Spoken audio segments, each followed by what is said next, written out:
conception mondaine et biblique du leadership. Amen. Donc, les leaders. Conception mondaine du leadership. La définition mondaine du terme leadership est aussi dense que variée d'une personne à une autre. Amen. Aux yeux des hommes, le leader est l'homme le plus important d'un groupe doté d'une personnalité particulière. Amen. Et des qualités exceptionnelles. C'est-à-dire, dans un groupe de personnes, vous voyez un leader qui a des qualités peu exceptionnelles. Il a vraiment des dons un peu exceptionnels. Dieu met toujours à la tête de ces groupes de personnes-là, de telles personnes. Amen. Voilà. Alors, son leadership peut découler d'un apprentissage ou être le fruit du destin.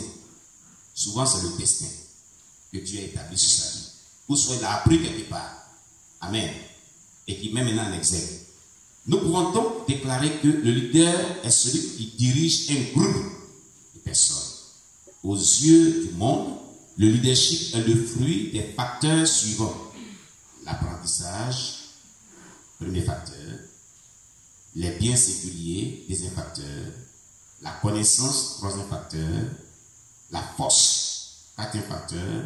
Le destin, cinquième facteur, etc., etc. Ça, c'est la conception mondaine, c'est-à-dire païenne du leadership. Amen.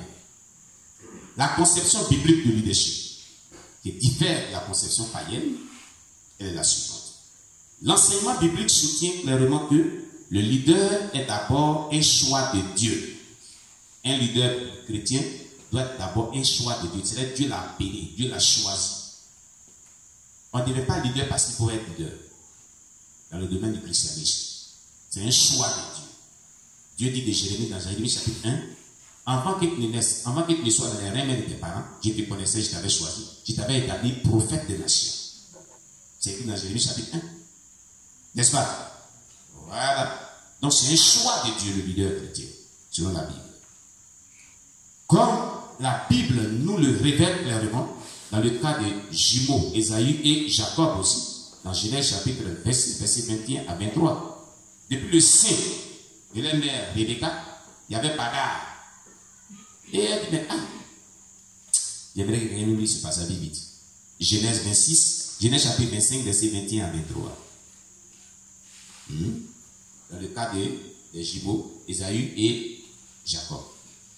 Ésaü et Jacob. Quelqu'un nous lit rapidement. Genèse chapitre 25, verset 21 à 23. Beaucoup de personnes qui n'ont pas pu faire ce séminaire, ils vont vraiment le regretter. Beaucoup de Bibles. Oui, vas-y. Verset 21 à 23. Isaac implora l'Éternel pour sa femme, car elle était stérile, et l'Éternel les exauça. Rebecca, sa femme, devint enceinte. Les enfants se heurtaient dans son sein, et elle dit, s'il en est ainsi, pourquoi suis-je enceinte? Elle alla consulter l'Éternel. Et l'Éternel lui dit, 2 nations sont dans ton ventre, et 2 peuples se sépareront au sortir de tes entrailles. Un de ces peuples sera plus fort que l'autre, et le plus grand sera assujetti au plus petit. Amen. Ça peut suffire.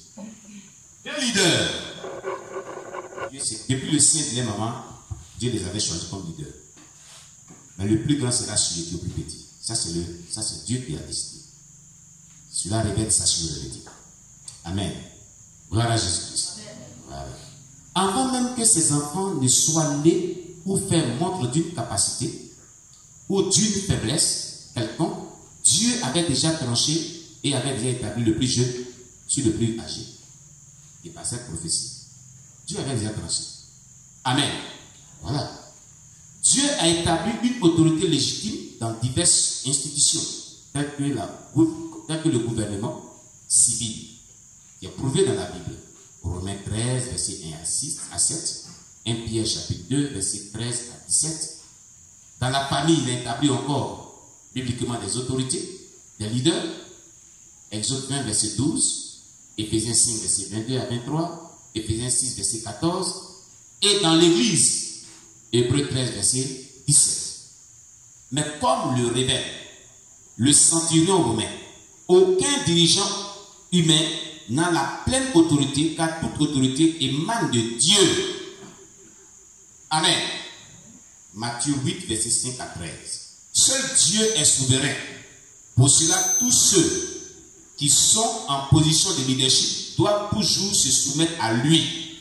Si vous voulez le leadership vraiment durer et être efficace et réussir à leur vocation. Amen. Gloire à Jésus-Christ. Il œuvre par ceux qui mettent en disposition le leadership pour accomplir ses desseins. Dieu œuvre au travers d'eux. Amen. Proverbe 21, verset 1. Quelqu'un nous lit Proverbe chapitre 21, verset 1. Rapidement. Alléluia. Proverbe chapitre 21, verset 1.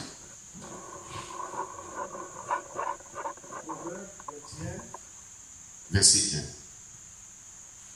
1. Proverbe 21, verset 1. Oui.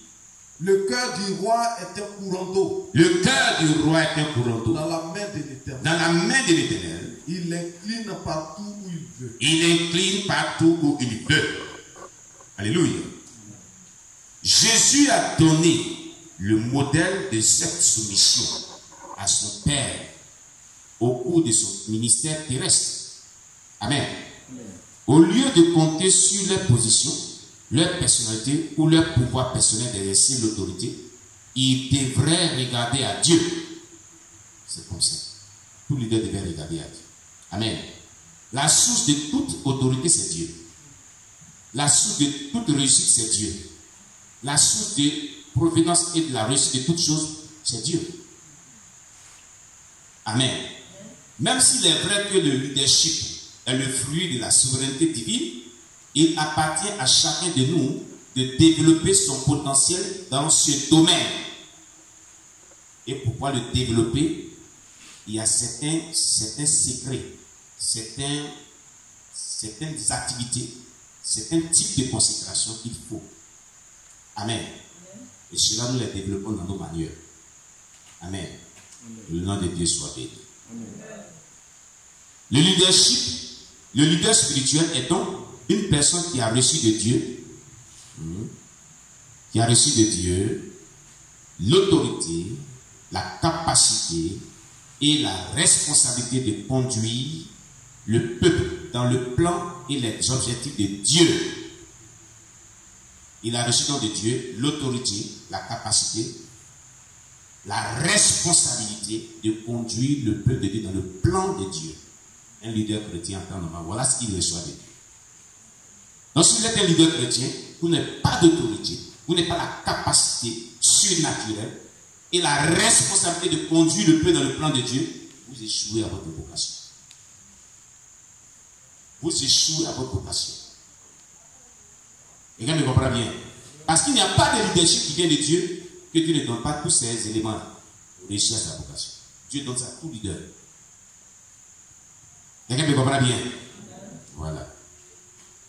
Exode 3, verset 9 à 10. Exode chapitre 3, verset 9 à 10. Un exemple de ce que nous disons dans la Bible. Et quand nous lisons Exode chapitre 3, verset 9 à 10.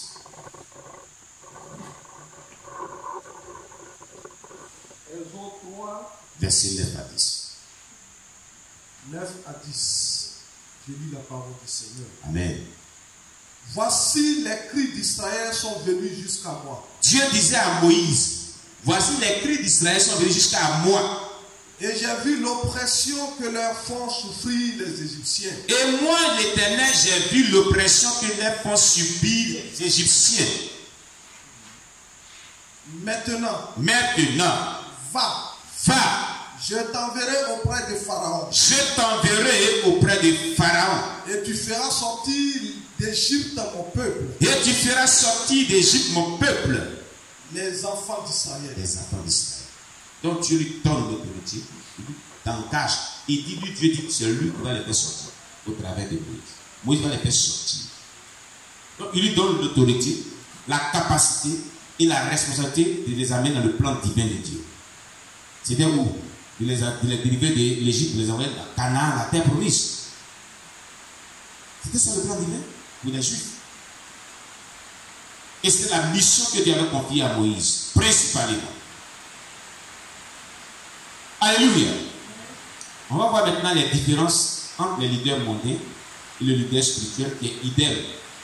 Et la différence entre le leader malade et le leader en bonne santé. Alors, le leader malade, c'est celui-là qui emploie son leadership dans le sens du leadership mondain. Amen. On y va. Gloire à Jésus. Il est capital, cependant, de bien cerner les différences fondamentales entre le leader séculier, leader mondain, et le leader selon Dieu, leader spirituel. Donc, entre le leader malade et le leader en bonne santé. Alléluia. D'abord, parlant de la confiance, on va parler de certaines qualités qui ne demandent pas dans le leadership. La confiance, la place de l'homme, les décisions, les priorités, leurs méthodes et leur caractère sont des éléments inévitables pour réussir le leadership. Amen. Par rapport à la confiance, le leader mondain est sûr de lui-même. Donc le leader est malade. Il ne place pas sa confiance en Jésus. Il place sa confiance sur lui-même. Amen. Et la confiance dans ses capacités. Alors que le leader en bonne santé, qui est un leader spirituel, qui n'est pas mort spirituellement, mais qui a le réveil spirituel en lui, a confiance en son Dieu et dépend de lui pour toutes choses. Écoutez, la meilleure manière d'avoir un leadership qui opère des miracles, si vous voulez voir les miracles de Dieu, ne dépendez pas d'un homme. Placez votre foi en Dieu et attendez-vous de lui chaque fois que vous évoluez dans la progression de votre leadership. Vous allez voir la main de Dieu agir. Amen. Concernant la place de l'homme, le leader qui est malade, donc le leader mondain, se sert de l'homme. C'est-à-dire, il exploite l'homme. Il exploite l'homme, il se sert de l'homme. Pour atteindre ses défis, pour atteindre ses objectifs. Pendant ce temps, le leader en bonne santé, qui est un leader qui a le réveil spirituel en lui, un homme spirituel, il sert Dieu, mais il ne sert pas de l'homme.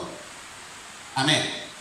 Il sert Dieu à travers les hommes, mais il ne se sert pas de l'homme, Dieu. Quelqu'un me comprend bien? Nous voyons cela dans Marc chapitre 10, verset 45 et Romains chapitre 15, verset 8. On va lire Marc chapitre 10, verset 45. L'évangile de Marc chapitre 10, verset 45.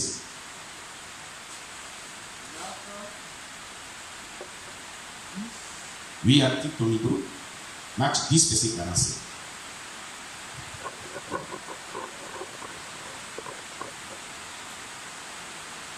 Marc 10, 45. Oui. Je lis la parole du Seigneur. Amen. Car le Fils de l'homme est venu. Car le Fils de l'homme est venu. Non pour être servi. Non pour être servi. Mais pour servir et donner sa vie comme la rançon de plusieurs. Même pour servir et donner sa vie comme la rançon de plusieurs. Jésus donne l'exemple. Mais ceux qui se servent de l'homme sont venus pour se servir. Ce sont ces leaders-là qui sont escrocs. Ce sont ces leaders-là qui exploitent le peuple de Dieu. Ce sont ces leaders-là qui ne pensent même pas au salut des âmes. Comment les peuples là-bas sont sauvés de lui. Mais ils emploient des voies et moyens pour soutirer l'argent aux gens. C'est un problème. C'est un problème majeur. Regardez un jour. Peut-être que ça a été scandalisé, c'est ça. Un jour, un frère le voit, il dit, il y a une prophétesse qui lui a dit, à cause du programme de mort, l'esprit de mort est dans votre famille, il faut que vous fassiez une offrande mortuaire. Une offrande mortuaire. Une offrande mortuaire. Il dit, quand on fouille la Bible, il y a offrande mortuaire dans la Bible. Non, dites-nous un peu. Il y a offrande mortuaire dans la Bible. Non. Parmi tous les types d'offrandes qu'il y a eu, il y a une offrande qu'on appelle offrande mortuaire. Je lui ai demandé, mais offrande mortuaire, c'est quel thème? Ça veut dire quoi? Il me dit non, c'est pour arrêter la mort qui frappe tout dans votre famille. La servante de Dieu dit, c'est une grosse somme. Donc vous allez la déposer, va prier et la mort va s'arrêter. Offrande mortuaire.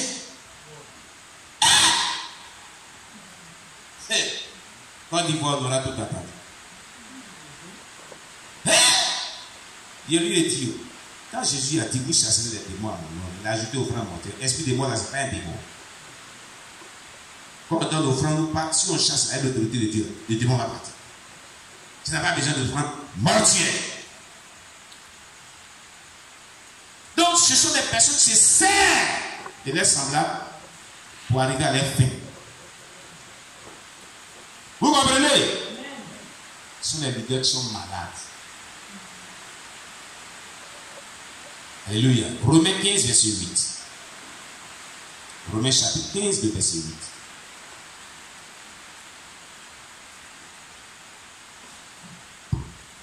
Romains 15, verset 8. Oui. Je dis, en effet, que Christ a été serviteur des circoncis. Christ a été serviteur des circoncis. Pour prouver la véracité de Dieu en confirmant les promesses faites au Père. Amen. Il était serviteur pour prouver la véracité des promesses faites au Père. Serviteur. Oh, le leader malade, il se sert des hommes. Mais nous sommes serviteurs des gens. J'ai expliqué cela aux gens bien sûr, plusieurs fois quand nous les donnons. Servir Dieu. Qui connaît la définition de servir? Servir Dieu. Qui connaît cela? Quand on dit on sert Dieu, c'est Dieu. Hein? Qui est serviteur de Dieu ici? Qui sert Dieu ici? Hein? Levez les bras et moi. N'ayez pas peur, levez les bras. Qui est serviteur de Dieu? Qui est servant de Dieu? Levez vos bras.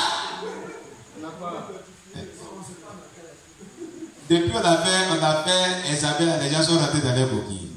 Hein? Acclamez Jésus pour vous apprendre. Alléluia. Écoutez, servir Dieu, vous savez ce que ça veut dire? Qui a dit pas lui Dieu? Le Seigneur. Hein? Prenez un peu une maison.